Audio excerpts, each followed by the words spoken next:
The prison system is not sufficient. We are seeing too many negative things come from the prison system. When looking at today's resolution, resolved, this House believes that prisons should be abolished. I affirm it today for 3 reasons. First, the cost. Second, prisons are not effective.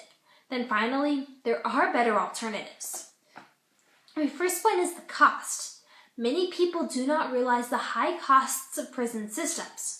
The Vieira Institute of Justice released a study that found the average cost of prisons in 40 states in a voluntary study was $39 billion. The annual average taxpayer pays $31,286 per inmate.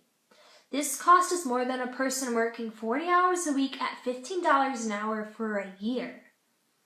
Prisons are the second fastest growing component of state budgets, only trailing Medicaid. This cost is way too much for a system which is ineffective. Moving on to my second point. These prison systems are not being effective. Subpoint A. Comparison to other countries. America is worse off than other countries. The U.S. rate of incarceration is nearly 1 for every 100 adults. That is 5 to 10 times higher than the rates in Western Europe and other democracies. This is according to a groundbreaking 464-page report released by the National Academy of Sciences.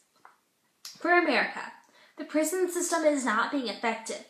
We are locking up more than these other democracies. We should just abolish the system like the resolution says. But also, subpoint B, recidivism.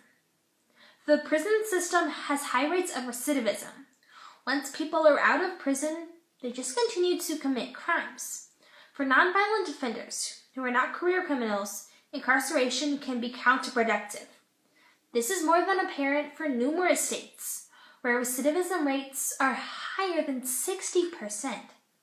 Prisons are supposed to help people not commit crimes in the future, but they're doing the exact opposite, as people are going out and committing crimes, more than a majority are. This system is being ineffective, and thus we should abolish it. And by abolishing it, we should have better alternatives in place. My third point. There are better ways to deal with people who commit crimes. Probation is an option. It helps keep offenders in the community, but puts limits on their obligation and freedoms.